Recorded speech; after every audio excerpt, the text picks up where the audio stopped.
So, I'm lucky enough to be here today with Dearbhla Kelly and Dave Stringer. Namaste. Namaste.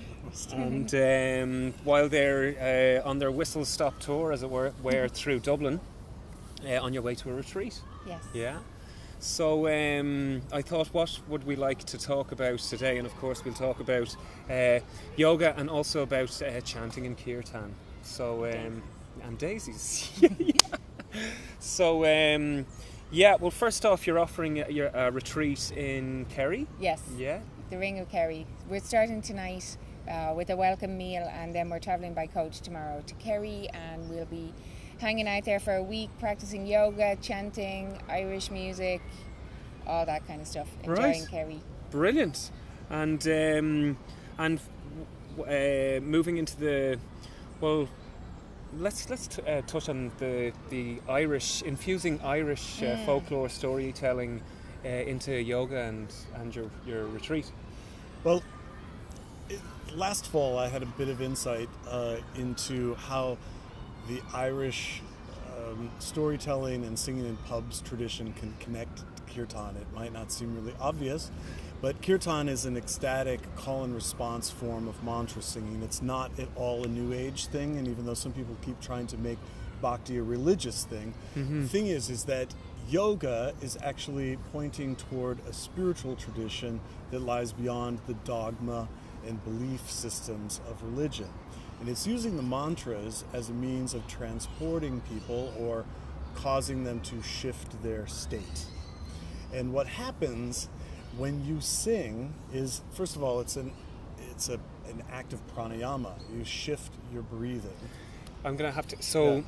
To anyone listening that doesn't know what pranayama and mantra is, right? Can you... Yeah, sure. Sorry. Pranayama is a yogic means of regulating your breath. And it underlies both asana and kirtan.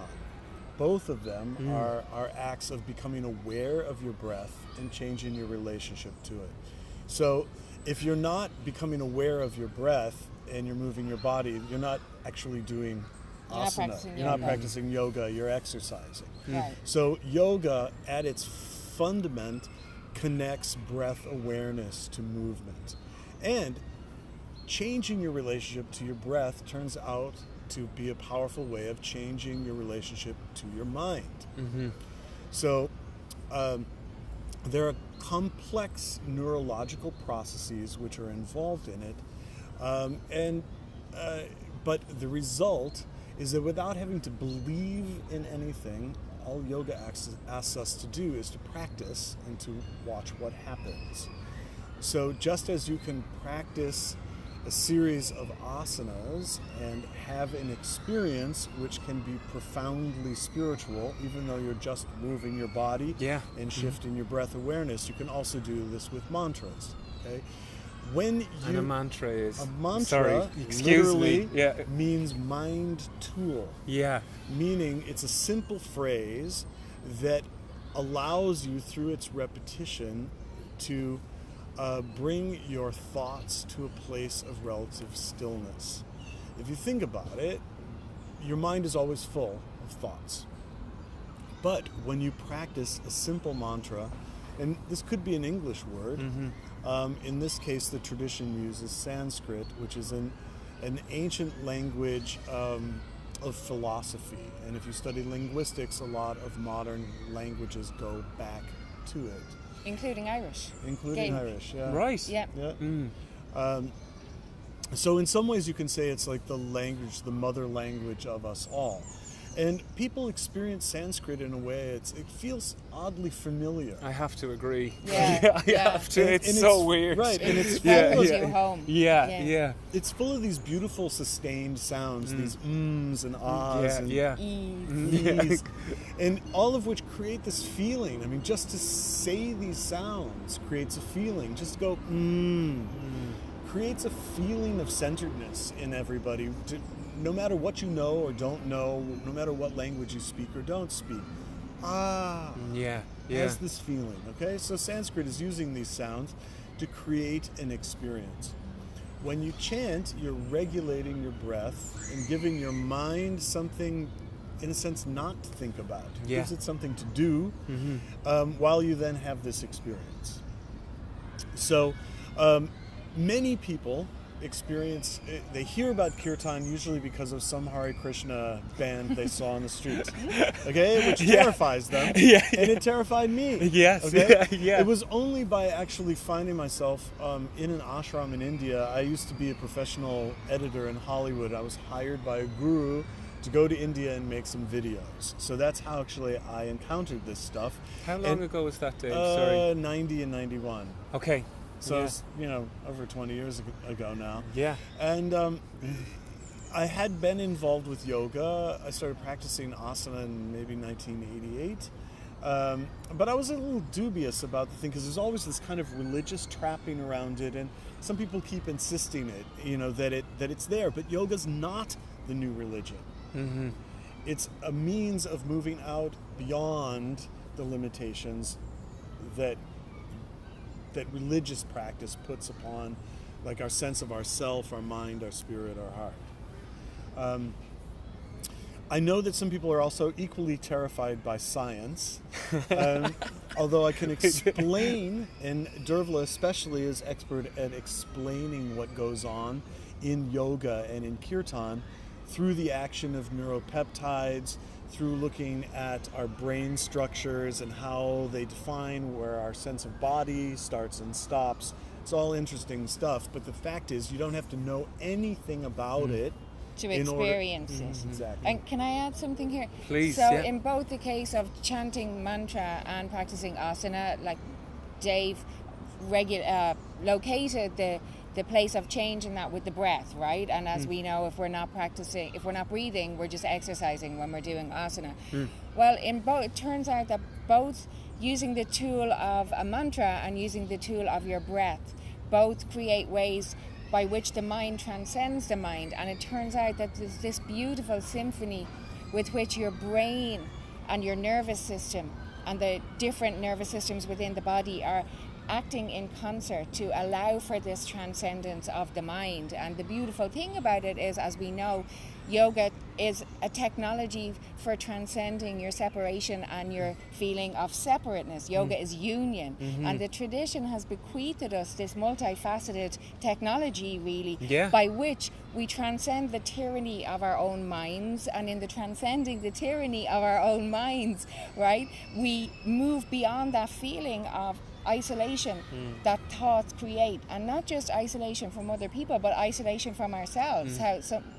And I think the real exquisite beauty of this very ancient tradition that we've inherited is that there are so many techniques for this union.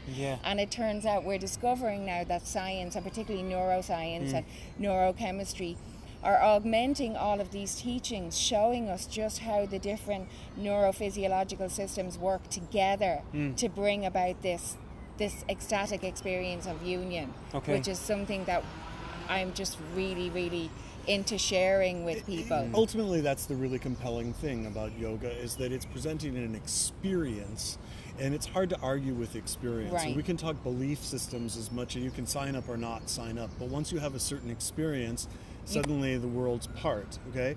Right, The experience that I frequently have with asana and with kirtan is not, like, it doesn't convey something hallucinatory. It actually is a feeling of, like, the hyper real. Like, when you drop into this space where things feel more connected, you have a sense that your regular consciousness is what's not real, and that this is what is real. Right, which is what all the teachings tell us anyway. Like the kingdom of God is inside you, or everything you're looking for is inside of you. You just have to shift up your perceptions, and then you realize it's all inside you. Right. And that's the gift. And the inside you actually turns out to be neurological in many ways. Right. I mean, for example, there's a structure in your brain, in your parietal lobe, that defines your sense of where your body starts and stops, okay? And you can see it in an here. MRI. Brilliant. Right. You can see it in an MRI that it's on, okay? And what it's saying is, my body ends here and world is over here. when you cause that to turn off, and you can watch it turn off when you practice meditation or asanas or kirtan, and it's observable. I mean, it's just wildly impractical to put everybody in the room in an MRI machine, but you can. Yeah. And when you do, you can see that the brain is giving two realities. They're both equal, okay? We are separate and we are also connected, and it depends upon what brain state is being evoked here. Right.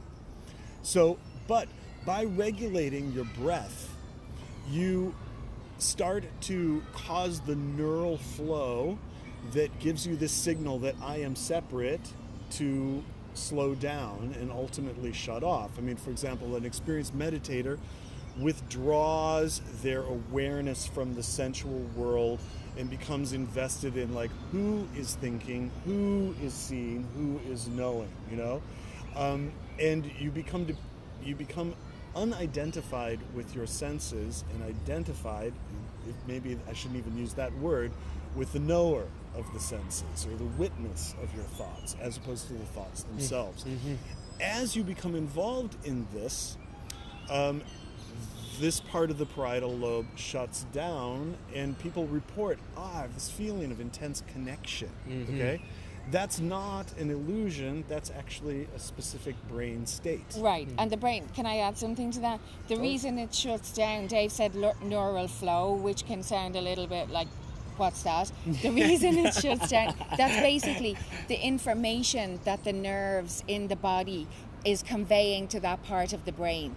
The information that's coming from all of the sense data that we experience with our eyes, our ears, everything, is conveyed through nerve signals.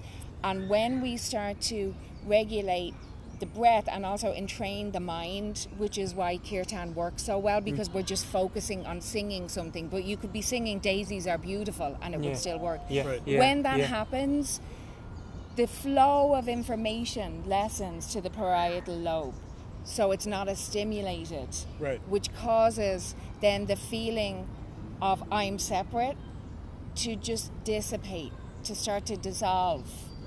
It's like that alert signal stops going there. Why do you think we have that alert signal to begin with? Well, look, it's very important because if you think about our forebearers, like think about how adaptation works.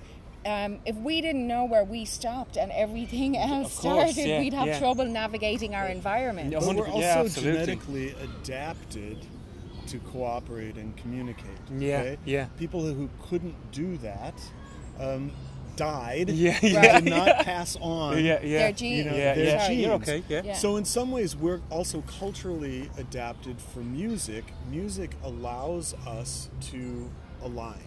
Like, we literally sync up. And that's very powerful because people who are able to sync up are able to cooperate. And people who are able to cooperate are able to propagate and have live. Communities. Right. So it's actually a very, very important force, and it's built into us. And the thing is that people experience this all the time without ever signing up for a yoga class. That's the funny thing is that people are like, oh, it's yoga, like it's somehow some separate thing or something you have to take in. But yoga is actually something that's already there.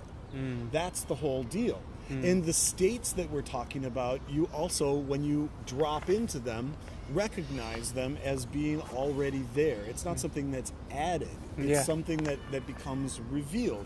And you could go to any rock concert, not any rock concert, but imagine yourself, in some stadium. Park. Exactly. U2's Lane Castle. And everybody's focused in this one space, and everybody has this feeling of alignment. That's what people like about it. That's the takeaway from it, is that you feel so close to like some stranger who you've just been standing next to for the last hour or two.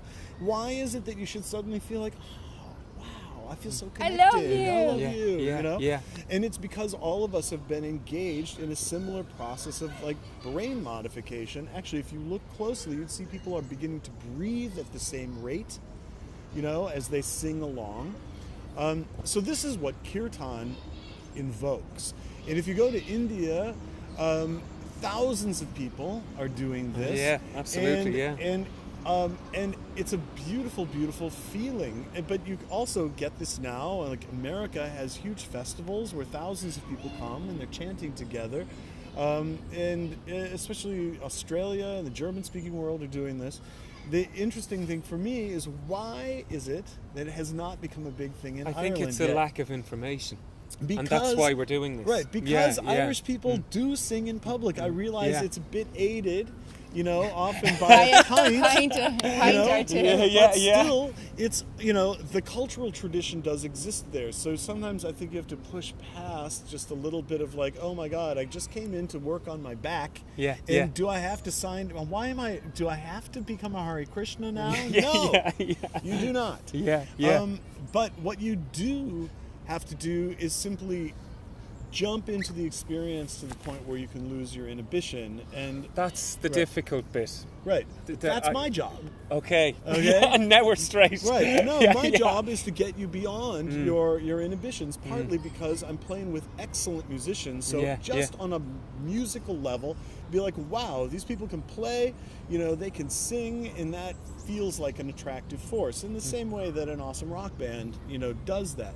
But my gig is to incite you to sing along with me and become involved in this thing and to have this experience, and then we can talk about it after we've had this experience. Do you, as part, sorry to interrupt, but as part of a kirtan, do you do that? Do you talk about your experience afterwards with people who attend, or? Well, I try and have a bit of a sense of humor about all of this. Okay. No, I can identify. I can identify. Really, the person I'm trying to reach is, with all due respect, not so much the yoga girl with, like rings on her toes. Oh, I didn't find any offense there. Did you No, find no. any? I'm trying to reach the bloke who got dragged in there with her, who would rather be watching football, and to connect to that guy. Yeah. And because if I can get him, then she's going to come along. Yeah. She's already there. Okay, she's already come to say, I want to get involved in this. But what I actually love is people who are like, okay, this is weird. This is going to be weird. I know this is going to be weird. And actually show them that it's not weird and that it's actually a blast. Yeah. And it's not a new agey thing at all. People are like clapping their hands and like dancing and playing air guitars. Playing air guitar, yeah. And so it's actually a lot of fun. And people can be so serious about this yoga thing that it almost makes it impossible. Right. Yeah. There is an initial remove, excuse my phone, there is an initial remove from their comfort zone. Yeah. When I started, can you remember, it's off now, but when you, can you remember your first experience of a kirtan? I can remember in India, and I'm like, what the hell is going on here? That's the initial. In the initial few minutes. I would have to say, well, my initial experience was with the Hare Krishnas on the streets of Dublin, and I used to join them, dancing and singing with them. But the first kirtan proper I ever went to was at Moksha Yoga in Chicago, and it was the first anniversary of the 9/11 attacks. Oh, right. And everybody dressed in white, and it was this really beautiful evening. And I remember I went home and I went to bed, and I was awake all night because something had woken up in me that hadn't ever woken up without the use of illegal substances before. But in places like the Pod, for those of you who are Shaft. Never heard of it. But something it had activated. It had activated something in me, and I knew that something in me had changed that I could never unchange. I knew that my life was about to change directions radically, and it did. So, but at the same time, I had a feeling of going home. Like I felt it was this place in myself that I returned to, which I could never have foreseen that. Yeah. So, I think the first time, well, for me, I was already in India. And so I'm working for this ashram and this guru, and like they had hired me to edit a series of videos that were meant to introduce yoga practices to beginners, and their logic was that I was a beginner, and so they would use me as the lens through edit this thing. So they also didn't tell me anything. So there was no explanation, and I think that was also intentional too, so that I would investigate it purely with my experience. That's okay? very much the Indian. Yeah. Right. They leave it up to you. Yeah, Right, but it very turned out much. to be a beautiful thing, okay? So I Yeah. remember chanting Om Namah Shivaya, which is a very standard, Yeah. like Kirtan 101 mantra. Kirtan and 101. really, but Love it. But thinking, Yeah. what's this about? And they were talking about, different gods and goddesses, but I didn't really know what they were or what they represented or why I should find that useful at all. So I focused just on the sound of that mantra. And as I got deep into it, I realized that, for example, all of the sounds are infinitely sustainable. Oh and ah, sh. These are sustainable sounds. And so I thought, well, perhaps that has something to do with encountering the infinite, which when you read what it's about, in fact, yes, it means what it sounds. Okay, and then I started to see that those sounds also inherently in every language, at least that I speak, which would be German and French and English, and I have an awareness of Spanish and through Dearbhla, Gaelic and Dutch. And in traveling around the world and doing this, because I probably play in 14 or 15 different countries every year, and I've been able to test this, the sound means the same thing everywhere, and the sound and the sound shh, and we all experience sounds like e and v, with the same feelings of excitement or freedom. So the mantra is touching on something universal and essential and experiential. So without knowing who Shiva represents Or what? I was able, the mantra actually itself and the experience of chanting it took me there. So later, when I start to investigate what the gods and goddesses of India represent, it turns out to be a potent set of psychological metaphors about how we relate to the universe, okay? So Shiva is associated with things dissolving or falling apart and coming back together again. And, I can see this force in my life, and anybody's life all the time, like things are always falling apart. And the funny thing is that people come to yoga to get it together. Not knowing it'll fall apart. The first move is for things to fall apart. The first act ultimately is one of relinquishing what you thought you knew and what you thought you were coming to get. And in some ways, like, the whole thing falls apart, and that's when it starts. And that's actually often the most difficult thing for people, because they think it's like, the way yoga is advertised is like, hey, come and get instant bliss. Well, you can get it from the standpoint of, like, jump into the chant or dive in to the asana, and you will experience these neurological changes we were discussing. But at the same time, all of a sudden, a lot of your reference points and the things that you thought were important start to fall away. Right, like after my first kirtan, I went home and knew that things were going to change. I didn't know what way, but I just knew very deeply. And indeed they did, because a couple of years later, I had left a PhD program, left the guy I thought I would marry, and entered a very different incarnation of my life. And it was a difficult portal to go through, but it turned out to be a beautiful thing. Right. It had to fall apart first. Right. So the different metaphors that are implicit in this actually turn out to be very useful, because you can see these things around us, okay? Dearbhla likes to describe, for example, in reinterpreting the myth of Krishna and Radha, who are, seen like lovers dancing in the moonlight, etc., and seeing that both as the relationship of inside and outside self and world, but also there's a neurological dance that's going on, neurotransmitter and neuroreceptor. So as it turns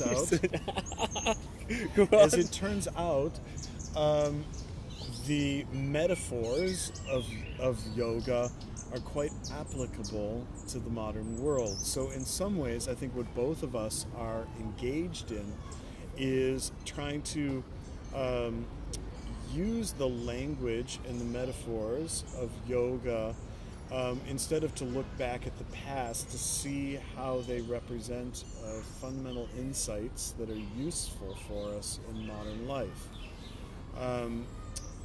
Sometimes I think that maybe puts me in particular in a place of apparent opposition with some of the bhakti yoga scene, Okay. which gets focused on like the gods and goddesses, and often says, "Oh, just chant to Krishna, and everything will be all right." I suppose yes, if you just chant and keep investing yourself in that awareness that it produces, yeah, everything will be all right. But it's not about the object of this. It's about an investigation of your mind and using these mantras and metaphors to deepen your understanding of the world. But there is a danger of falling into this space of like, well, you stop believing in this and you're just going to transfer your beliefs to something else. That's the trap. And there's aspects of the Kirtan movement that are building like some new religion. And I think we're both a little dubious about that. This is absolutely fascinating stuff altogether, I have to say. But the fact is, look, there's a yoga for everybody in different stages, too. Like, you can be an Ashtangi at one point in your life and a yin yogi at another point, okay? So what's the medicine that you need, you can go and chant with the Hare Krishnas and get involved in a religious exercise, or you can come chant with me and drop all of that. Well, and I'd like to add something that I think is really important. It's a little bit of a veer off from this, but it's relevant to it, is that for me, I think really yoga is I like to use the word technology a lot, as you've noticed, but it's a multi. I've been living in America for too long. Multi-dimensional technology with these different practices and tools that we can use. And for me, it really comes down to this: all of these practices are designed to enhance our freedom, right, and to diminish suffering, our own suffering and the suffering of everyone around us. Because I don't know about you guys, but I think so. I know that when I suffer, in general, the people around me suffer, right? Do you agree, Dave? Right? But no, I'm not going to comment. Yeah, maybe it's safer. Or you'll suffer. No, but it's so we have these practices that diminish suffering, and that's really an important thing in the world. And look, on the one level, we can diminish back pain by practicing asana.